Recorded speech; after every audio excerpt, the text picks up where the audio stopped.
Assalamualaikum warahmatullahi wabarakatuh.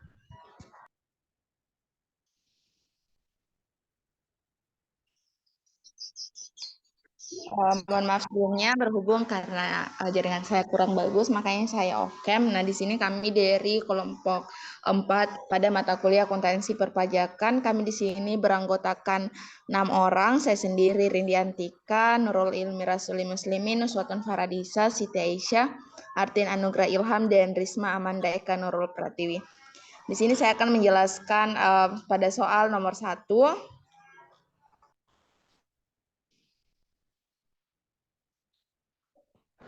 Yaitu pada soalnya itu mengapa perusahaan harus menyajikan terpisah antara piutang usaha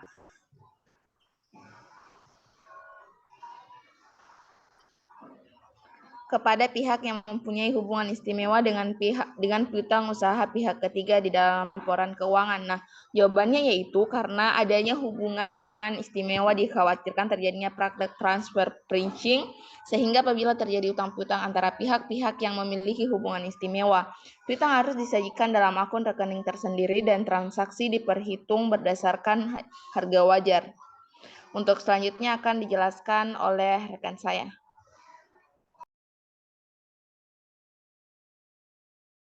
Baik, selanjutnya yaitu apa yang dimaksud dengan wesel tagih. Jadi wesel tagih merupakan surat perjanjian piutang yang tertulis untuk membayar sejumlah utang, nilai nominalnya pada saat diminta atau pada waktu yang telah ditetapkan.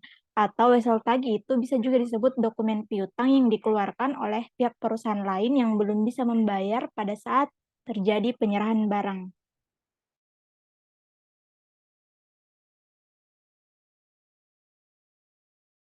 Baik, selanjutnya yaitu bagaimana penyajian piutang dalam laporan keuangan. Nah, penyajian jumlah piutang dalam laporan keuangan harus mencerminkan suatu jumlah yang dapat direalisasi dalam bentuk kas. Artinya, bila ada piutang yang dimiliki oleh suatu perusahaan, namun kecil, kemungkinan dapat ditagih. Piutang ini harus dikeluarkan dari total piutang. Piutang tidak tertagih bisa terjadi karena satu atau lain hal. Oleh karena itu, piutang yang dicantumkan dalam laporan keuangan adalah piutang dikurangi dengan kemungkinan tidak tertagihnya sebagian dari piutang.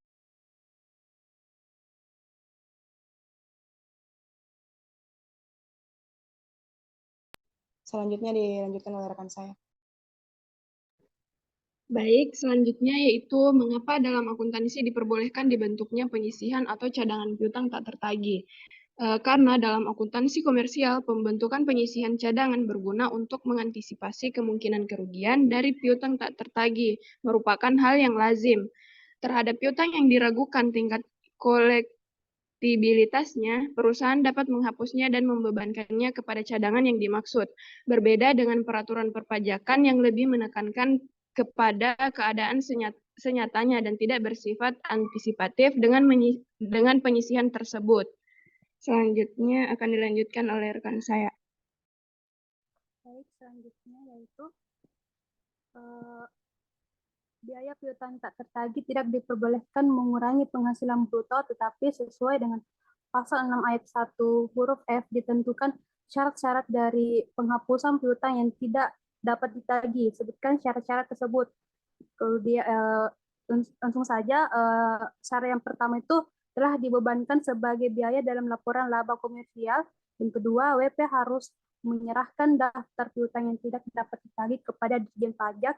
Kemudian yang ketiga yaitu telah diserahkan perkara penagihannya kepada pengadilan negeri atau PN atau instansi pemerintah yang menangani piutang negara, atau adanya perjanjian tertulis mengenai penghapusan piutang atau pembebasan uang antara kreditur dan debitur yang bersangkutan, atau telah dipublikasikan dalam penerbitan umum atau khusus, atau adanya pengakuan dari debitur bahwa utangnya telah dihapuskan untuk jumlah utang tertentu. Kemudian yang keempat itu syarat bagaimana dimaksud pada angka 3 tidak berlaku untuk penghapusan piutang tak tertagih debitur kecil. Kemudian saya serahkan ke rekan saya. Selanjutnya yaitu nomor 6, dalam pasal 9 ayat 1 huruf C diatur mengenai biaya atau pengeluaran yang tidak diperbolehkan pajak. Salah satunya adalah biaya penyisihan piutang tak tertagih. Nah, sebutkan syarat-syarat tersebut. Sesuai dengan ketentuan perpajakan UU PPAH nomor 36 tahun 2008, pasal 9 ayat 1 huruf C, memperkenankan adanya pembentukan penyisihan untuk jenis usaha tersebut. Tertentu seperti yang pertama, usaha bank dan badan usaha lain yang menyalurkan kredit, sewa guna usaha dengan hak opsi perusahaan, pembiayaan konsumen, dan perusahaan anjak piutang. Yang kedua, cadangan untuk usaha asuransi termasuk cadangan bantuan sosial yang dibentuk oleh Badan Penyelenggara Jaminan Sosial atau HPJS. Yang ketiga, cadangan penjaminan untuk lembaga penjamin simpanan. Yang keempat, cadangan biaya reklamasi untuk usaha pertambangan. Yang kelima, cadangan biaya penanaman kembali untuk usaha kehutanan. Dan yang terakhir yaitu cadangan biaya penutupan dan pemeliharaan tempat pembuangan limbah industri untuk usaha pengolahan limbah industri. Nomor selanjutnya. Kemudian nomor 7 soal yaitu PT Alfonso bergerak di bidang perdagangan. Umum bulan Oktober menjual barang dagangan sebesar 23.100.000 termasuk PPN secara kredit. Nah, buatlah jurnal penjualan dengan harga jual 25 juta bila A perusahaan non PKP dan B perusahaan PKP. Yang pertama yaitu bagian A, jurnal penjualan perusahaan non PKP. Bulan Oktober, kemudian keterangan piutang usaha pada debit sebesar 21 juta dan kredit sebesar 21 juta didapat dari rumus DPP sebesar 100/10, kemudian dikali harga jual sebesar 23.100.000, sehingga menghasilkan 21 juta. Kemudian harga pokok penjualan pada persediaan, masih sebelumnya bagian A,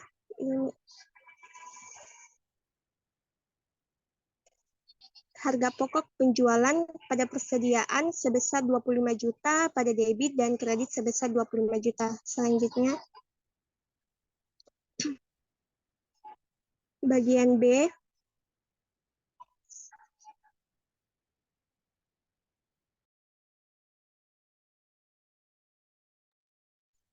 jurnal penjualan perusahaan PKP bulan Oktober, keterangan piutang usaha pada pajak keluaran dan persediaan, pajak piutang usaha sebesar 23.100.000 pada debit, kemudian pajak keluaran sebesar 2.100.000 didapatkan dari harga jual yang tadinya kena PPN sebesar 23.100.000, kemudian dikurangi 21 juta, jadi 2.100.000, persediaan sebesar 21 juta, kemudian harga pokok penjualan pada persediaan sebesar 25 juta pada debit, dan pada kredit sebesar 25 juta. Selanjutnya saya serahkan kepada rekan saya. Kemudian untuk nomor 8 yaitu PT Anugerah adalah produsen makanan kaleng yang sudah dikukuhkan sebagai PKP. Perusahaan menjual makanan kaleng seharga 30 juta kepada PT Budi yang juga PKP, 20 juta kepada PT Cika yang tidak PKP, dan 10 juta kepada Saudara Dandi yang tidak memiliki NPWP. Harga belum termasuk PPN. Kemudian buatlah jurnal untuk masing-masing transaksi di atas dari PT Anugerah, PT Budi, PT Cika, dan Saudara Dandi.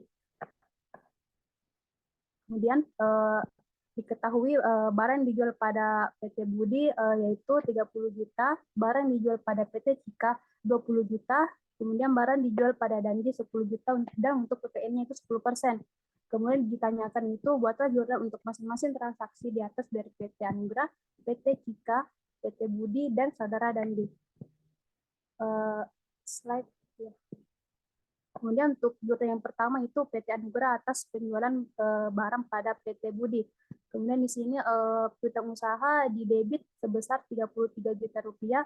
Kemudian untuk pajak keluaran itu di kredit sebesar 3 juta rupiah.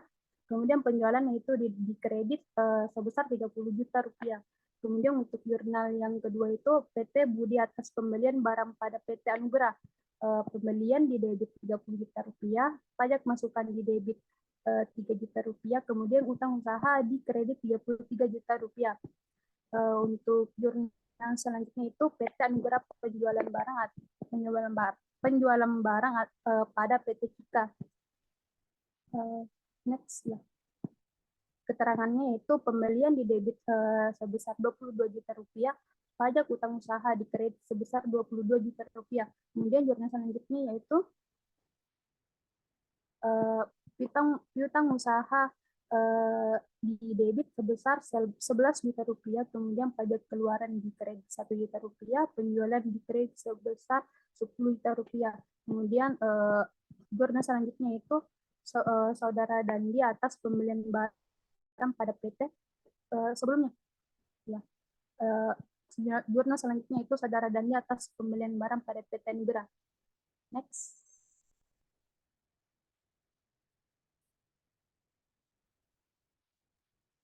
Baiklah, saya akan melanjutkan.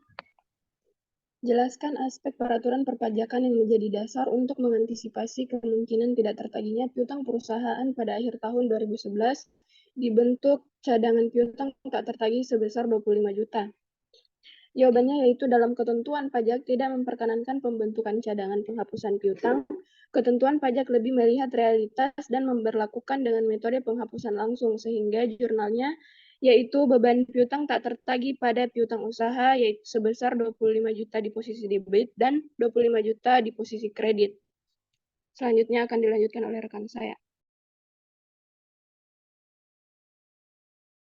Nah, kemudian selanjutnya yaitu PT Dian Leasing yang bergerak dalam bidang industri sewa guna usaha dengan hak opsi pada tahun 2011 bermaksud untuk membentuk dana cadangan piutang tak tertagih.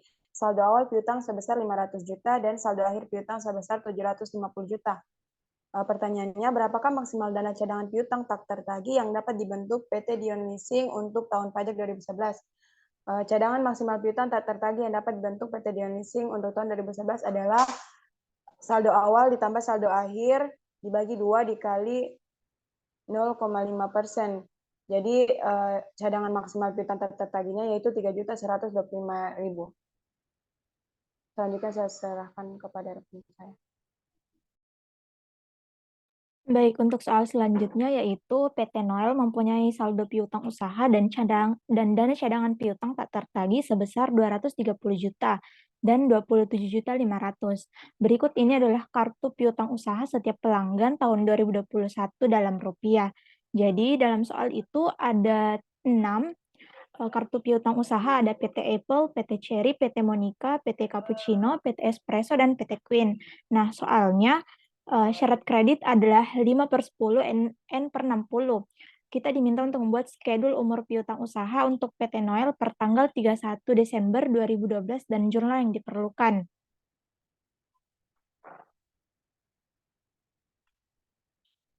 Nah, berikut adalah skedul umur piutangnya. Jadi, seperti yang harus kita ketahui adalah nama debitur masing-masing, kemudian yang harus dimasukkan adalah daftar piutang itu tempo, kemudian daftar piutang usaha yang umurnya 1-30 hari, 31-60 hari, 61-90 hari, dan 90 hari lebih. Nah, untuk ketentuan dari piutang usaha tak tertagih itu untuk belum jatuh tempo dikali 5%, 1-30 hari dikali 15%, 31-60 hari dikali 25%, 61-90 hari dikali 35%, dan lebih dari 90 hari dikali 45%. Kemudian angka 60 juta. Angka 60 juta ini sendiri dari PT Apple itu merupakan jumlah atau akumulasi dari saldo debit dan kredit pada piutang usaha. Jadi dilakukan pengurangan saldo debitnya dan saldo kreditnya yang menghasilkan 60 juta rupiah. Kemudian kenapa belum jatuh tempo? Karena tanggal pembayaran terakhir adalah 19 Desember. Sedang syarat kreditnya adalah 5/10 N/60. Sehingga piutang usaha tersebut diklasifikasikan belum jatuh tempo. Selanjutnya, untuk PT Cherry adalah saldo piutang usaha sebesar 40 juta. Nah, 40 juta ini berasal dari akumulasi saldo piutang usaha PT Cherry, di mana hasil akumulasinya itu ternyata masih ada sebesar 40 juta yang belum tertagih. Maka piutang usaha ini diklasifikasikan lebih dari 90 hari karena waktu pembayaran terakhirnya adalah 29 Agustus. Sedangkan pelaporan ini adalah 31 Desember 2012. Kemudian 20 juta dari PT Cappuccino merupakan akumulasi dari daftar piutang usahanya dan diklasifikasikan dalam 90 hari karena pembayaran terakhir adalah 8 September. Kemudian transaksi terakhir pada 10 Oktober, sedangkan saat ini sudah 31 Desember 2012. Kemudian untuk PT Espresso terbagi menjadi dua, ada 31 juta untuk 61 sampai 90 hari dan 51 juta yang lebih dari 90 hari. Untuk 31 juta ini berasal dari transaksi PT Espresso pada tanggal 10 Oktober sebesar 72 juta. Sedangkan untuk 51 juta berasal dari transaksi 9 Desember. Selanjutnya untuk PT Monica sebesar 15 juta, 61 sampai 90 hari berasal dari transaksi tanggal 31 Oktober sebesar 117 juta. Kemudian yang terakhir itu dari PT Queen sebesar 14 juta, yaitu piutang usaha yang lebih dari 90 hari. Berasal dari transaksi tanggal 23 sebesar 17 juta. Kemudian masing-masing total akumulasi piutang usaha dan umurnya itu dikali dengan persentasenya yang dimana kita dapat melihat hasilnya adalah estimasi piutang tak tertagih untuk belum jatuh tempo itu sebesar 5 juta, 1 sampai 30 hari itu 0, 31 sampai 60 hari 0, 61 sampai 90 hari 16 juta 100.000, dan lebih dari 90 hari adalah 56.250.000. Kemudian total akumulasinya adalah 77.350.000 rupiah. Kemudian jurnal yang dibutuhkan untuk mencatat skedul umur piutang usaha ini yaitu mendebit cadangan piutang tak tertagih sebesar 49.850.000 dan mengkredit piutang usaha dengan nominal yang sama. Kemudian mendebit beban piutang tak tertagih sebesar 77.350.000 dan mengkredit cadangan piutang tak tertagih sebesar 7.350.000. Kemudian saya serahkan kepada rekan saya.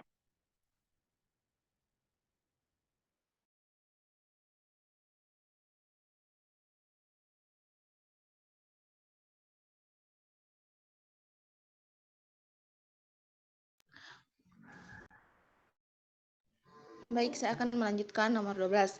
Sebuah perusahaan asuransi kerugian PT Multi Asuransi Raya secara komersial di akhir tahun 2010 membentuk cadangan klaim asuransi sebesar 45 miliar dengan rincian sebagai berikut.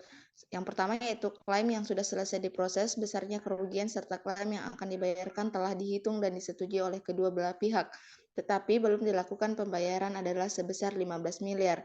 Yang kedua, klaim yang belum selesai diproses sudah dilaporkan oleh tertanggung tetapi jumlah klaimnya masih dalam proses sebesar 25 miliar.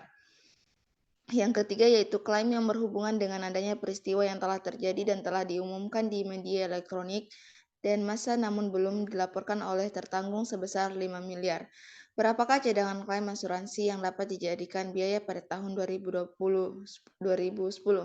Nah, cadangan klaim asuransi yang dapat dijadikan biaya pada tahun 2010 adalah 15 miliar.